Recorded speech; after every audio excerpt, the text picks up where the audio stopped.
Assalamu alaikum. Welcome back to my channel BDR Learning House. I hope you are all fit and fine. Today I'm gonna make a new video. So let's get started. আজকে আমি আপনাদের সাথে part 3 নিয়ে আলোচনা করব। বিগত দুইটা ভিডিওতে আমি আপনাদের সাথে প্রেজেন্ট পার্টিসিপল নিয়ে দুইটা ভিডিও মেক করেছি এবং সেখানে স্ট্রাকচার সহ আমরা ডিসকাস করেছি। তো এইভাবে যদি আমরা পার্ট বাই পার্ট প্রতিদিন একটা করে ভিডিও প্র্যাকটিস করি, বাসায় বসে প্র্যাকটিস করি এই ক্লাসগুলো, তাহলে আশা করি প্রেজেন্ট পার্টিসিপল নিয়ে তো আপনাদের কোনো প্রবলেম থাকবেই না, পাশাপাশি আপনাদের ইংলিশ স্কিলটা কি হবে, ডেভেলপ হবে। তো বন্ধুরা, একটা কথা আমি বারবারই বলি যে শুধুমাত্র আপনারা ভিডিওটা দেখবেন না, শুধু আপনারা ভিডিও দেখবেন এই জন্য আমি ভিডিওটা মেক করি না।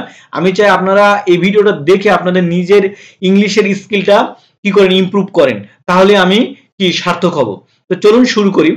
এখানে দেখেন আমি 6টা বাংলা সেন্টেন্স লিখে রাখছি। এই বাংলা সেন্টেন্সটা আমরা এখানে প্র্যাকটিস করব কিভাবে সেন্টেন্সটা মেক করতেছি। ইভেন হলে এটা আমরা বারবার বলবো, তাহলে কি হবে, আমাদের মুখের যে কি জড়তাটা সেটাও দূর হবে। ইভেন হলো আমরা কি হবে, স্ট্রাকচার বা এর গঠনটা আমরা ভালো মতো শিখতে পারবো। তো চলুন দেখেন, প্রথম সেন্টেন্সটা আমি কি লিখছি যে আমরা রাজীবকে স্টেশনের দিকে দৌড়াতে দেখলাম।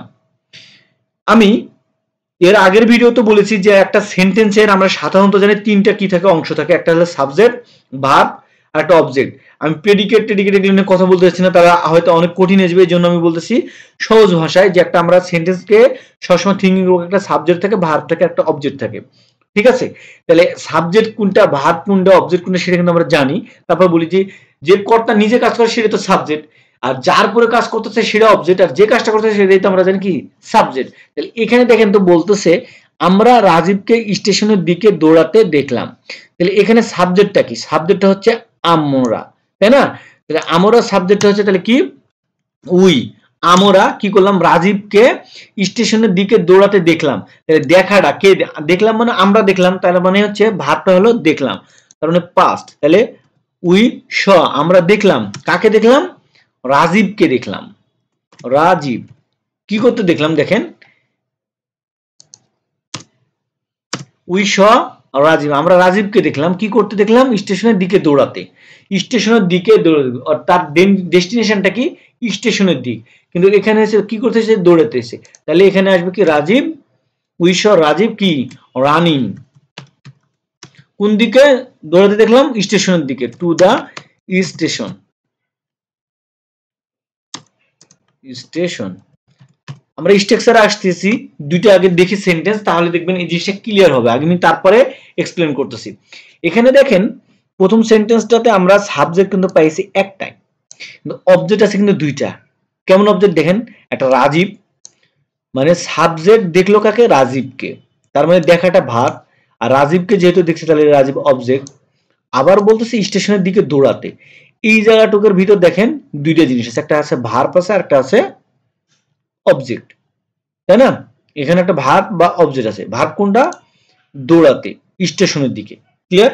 তার মানে আমি যেহেতু প্রথমে যে সাবজেক্ট যার সাথে কাজ করতেছে সেই সেন্টেন্সটাকে বানাবো, তারপরে বাকি অংশটুকু পরেরটা দেখি, তাহলে দেখেন ক্লিয়ার হয়ে যাবে। আমি ছেলেটাকে ক্লাসে ঢুকতে দেখলাম। দেখেন এখানে সাবজেক্টটা কি, আমি, তাহলে আমি দিলাম আই, কি করলাম, ছেলেটাকে ক্লাসে ঢুকতে দেখলাম। তাহলে দেখাটা হলো কি ভার্ব, আর কাকে দেখলাম, ছেলেটাকে। পরের জিনিস পরে আমরা চিন্তা করি, ঠিক আছে? আমরা ছেলেটাকে দেখলাম, তাহলে সরি আমি ছেলেটাকে দেখলাম, তাহলে আই স দা বয়, আমি কি ছেলেটাকে দেখলাম। এবার আসেন বাকি থাকলো কি, ক্লাসে ঢুকতে, এটুকু অংশ বাকি থাকলো না? তার মানে ক্লাসে ঢুকতে ক্রিয়াটা হলো কি ঢোকা, আর ক্লাসটা হলো অবজেক্ট। তাইলে কি হবে, প্রথমে কি হবে, এটার পরে হবে ক্রিয়া। তাহলে ঢোকার ইংলিশ কি, এন্টারিং। এন্টারিং কোথায়, ক্লাসে, তাহলে দা ক্লাসরুম। দেখেন আশা করি এটা ক্লিয়ার হচ্ছে যে তাহলে আমাদের একটা সেন্টেন্সের স্ট্রাকচারটা দাঁড়াচ্ছে কি, প্রথমে একটা সাবজেক্ট আসবে, সাবজেক্টের পরে আসবে কি ভার্ব, ঠিক আছে? সাবজেক্টের পরে ভার্ব, ভার্বটা টেন্স অনুসারে, তারপর আসতেছে কি একটা অবজেক্ট আসবে, সাবজেক্ট ভার্ব অবজেক্ট, ইজি না? তারপরে আরেকটা সাবজেক্ট ভার্ব আসবে, যে ভার্বের সাথে কি হচ্ছে, আইএনজি হচ্ছে, যেটা ভার্বের সাথে আইএনজি হচ্ছে। তারপরে অবজেক্ট থাকলে আবার অবজেক্ট বা আদার্স যা থাকবে সেটা।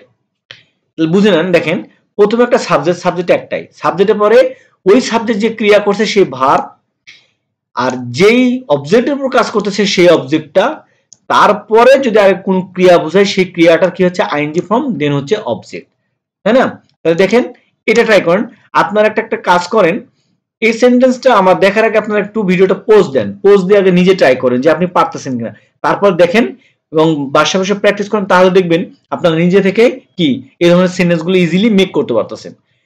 তাহলে এখানে কি বলতেছে দেখেন, তারা জামালকে পুলিশের সঙ্গে কথা বলতে দেখলো। সাবজেক্টটা কোথায় এখানে? তারা। তারা যেহেতু কি দেখলো, কাকে দেখলো? জামালকে, তাই না? তারা দেখলো জামালকে, তাহলে দে স কি দে স জামাল, শেষ।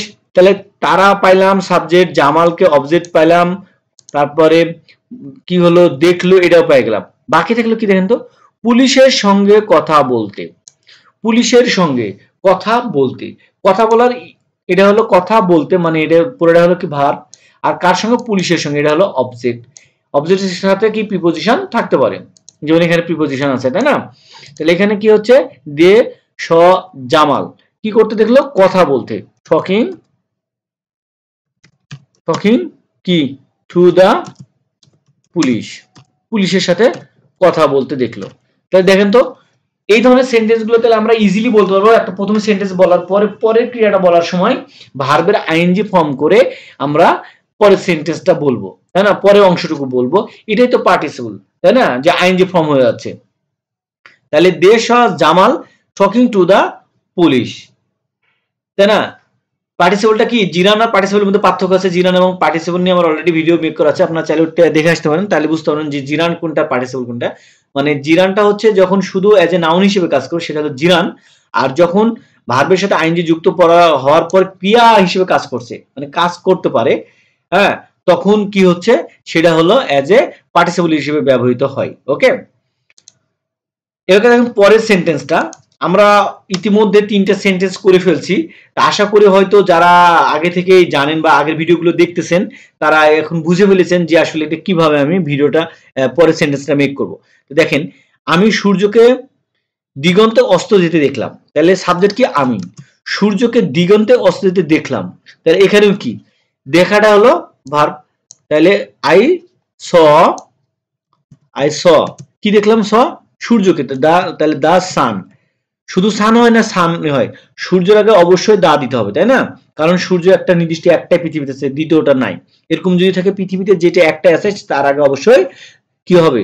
দা বসবে। ওকে, তাহলে আই স দা সান, আমি সূর্যকে দেখলাম, কি করতে দেখলাম? দিগন্তে অস্ত যেতে, তাহলে এখানে ভাব কোনটা? অস্ত যাওয়া, মানে কি ডুবে যাচ্ছে আমরা যেটা বাংলা ভাষায় বলি, তাই না? আর দিগন্তে মানে যে দিগন্ত আমরা বলি সেই দিগন্তে, তাহলে আই স দা সান কি করতে? অস্ত যাওয়া।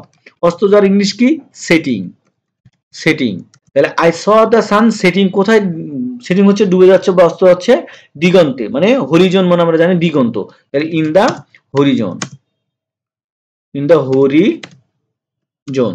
ওকে। তাহলে দেখেন I saw the sun setting in the horizon, কত চমৎকার লাগতেছে না? যখন আপনি পারবেন তখন এই ধরনের কথাগুলো বলতে অনেক কি ভালো লাগবে, কথা বলতে মজা পাবেন, ঠিক আছে? এবার দেখেন পরের সেন্টেন্সটা কি বলছে, আমরা একটা পাখিকে আকাশে উঠতে দেখলাম। একটা জিনিস আগে বলে রাখি বন্ধুরা, এরপরে 4 নাম্বার যে ভিডিওটা বানাবো, পার্ট 4 যেটা ভিডিওটা বানাবো, এর সাথে কিন্তু কি অনেক সেন্টেন্স মিল পাবেন বলতে এখানে যে এক ধরনের স্ট্রাকচার আছে সেন্টেন্সের, এর পরেরটাতে দেখবেন যে আরেক ধরনের স্ট্রাকচার, কিন্তু কথাগুলো একটু খালি পার্থক্য হচ্ছে। ওইটাতে আমি আলোচনা করব যখন, তখন এর সাথে আমি কি করে দেবো দেখেন, সিনক্রোনাইজ করে দেবো, তখন বুঝতে পারবেন যে আসলে দুইটা সেন্টেন্সটা একই কথাটা দুই ভাবে কিন্তু বলা যায়, ঠিক আছে? আমরা একই কথা দুই ভাবে বলতে পারি, কিভাবে পরের ভিডিওতে আমরা বুঝতে পারবো। তো দেখেন এটা কি বলতেছে, আমরা একটা পাখিকে আকাশে উঠতে দেখলাম, তাহলে আমরা কি করলাম? আমরা একটা পাখিকে আকাশে উঠতে দেখলাম, তাহলে আমরা কি দেখলাম? ইংলিশ কি? স, তাহলে উই স কি একটা পাখি, তাহলে উই স আ বার্ড। এ বলবেন না, এটা হবে কি আ, উই স আ বার্ড, এই উচ্চারণ হবে কি আ, তাহলে উই স আ বার্ড, আমরা একটা পাখিকে দেখলাম, কোথায় কি করতে দেখলাম? পাখিকে দেখলাম আকাশে উঠতে। কোথায় উঠতে? আকাশে। তো উঠতে, উড়ার ইংলিশ কি? ফ্লাইং। আমি আপনাদেরকে দেখেন ধরে ধরে বোঝানোর চেষ্টা করতেছি, সবগুলো উচ্চারণ বা সবকিছু বলার চেষ্টা করতেছি। আপনারা বাসায় বসে প্র্যাকটিস করুন, তাহলে আর কোন ধরনের ডিফিকাল্টিস থাকবে না। তাহলে we saw a bird flying, কোথায় ফ্লাইং করতেছে? আকাশে। তাহলে ইন দা স্কাই হবে না on the? In the sky হবে। In the sky. স্কাই কেন ইন দা হবে কেন? কারণ আকাশ একটা বড় একটা জিনিস, এই জন্য এই আকাশ বিশাল একটা জিনিসের মধ্যে একটা ছোট পাখি, এই জন্য ইন হচ্ছে, অন হবে না এটা, ঠিক আছে? আর তারপরে যদি ইন, অন বা অ্যাট এগুলো নিয়ে কনফিউশন থাকে, তাহলে আমার চ্যানেলে প্লেলিস্টে গিয়ে প্রিপোজিশনে অনেকগুলো ভিডিও মেক করা আছে, সেখানে যা দেখে নিতে পারেন। এবার পরের আমরা সেন্টেন্সটা দেখি। দেখেন যে আমি করিমকে বাস থেকে নামতে দেখলাম। দেখেন তো, একটু ট্রাই করুন তো। আমি একটু 10 মিনিট চুপ থাকলাম, আপনারা নিজের একটু ট্রাই করেন।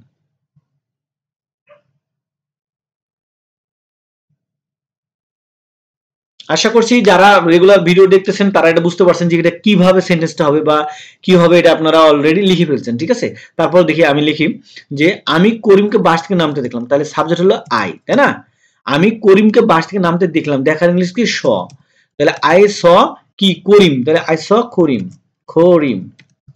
আই স খরিম কি? করিমকে কি করলাম? নামতে দেখলাম। কোথা থেকে? বাস থেকে। তাহলে নামার ইংলিশ কি? গেটিং ডাউনও হয় বা গেটিং অফও হয়। গেটিং ডাউন বা গেটিং অফ। আমরা গেটিং অফ দিলাম। তাহলে I saw Karim getting of, মানে আমি করিমকে নামতে দেখলাম। আপনি যদি এইটুকু বলেন যে আমি করিমকে নামতে দেখলাম, এখন যদি বলেন কোথা থেকে, তাহলে কি বলবেন? ফ্রম দা বাস বা of the bus. Of the বাস। এটাই অফ হলো ও ডবল এফ, আর এটা হলো ও এফ শুধু, মানে বাস থেকে নামার জন্য ও এফ বা ফমও দিতে পারেন, ঠিক আছে? তবে অফটা বেস্ট। ওকে, তাহলে দেখেন আমরা 6টা সেন্টেন্স কিন্তু অলরেডি লিখে ফেলছি, এবং আমরা এর সামারি করে একটা জিনিসই দেখতে পাচ্ছি যে এর স্ট্রাকচারটা হচ্ছে সাবজেক্ট প্রথমে, তারপরে ভার্ব, তারপরে সাবজেক্ট যেই অবজেক্টের উপর ক্রিয়া করতেছে সেই অবজেক্টটা, তারপরে যে ক্রিয়া থাকতেছে সেই ক্রিয়ার ভার্বের মানে আইএনজি হবে, তারপরে অবজেক্ট। তাহলে এইভাবে কিন্তু আমরা বাসায় বসে দেখেন প্র্যাকটিস করতে পারি সুন্দরভাবে। প্রথমে সাবজেক্ট, ভার্ব, অবজেক্ট, তারপরে ভার্ব দিয়ে সুন্দরভাবে আমরা সেন্টেন্স শুরু করতেছি। এইভাবে কথা বললে কিন্তু অনেক সুন্দর লাগে। দেখেন I saw the boy enter in the classroom, কত সুন্দর লাগতেছে না? স্মার্ট লাগতেছে। তো আশা করি এই ভিডিওটি আপনাদের জন্য অনেক হেল্পফুল হবে। আজকের মতো এখানে শেষ করছি, দেখা হবে নেক্সট কোনো ভিডিওতে। আসসালামু আলাইকুম, আল্লাহ হাফেজ।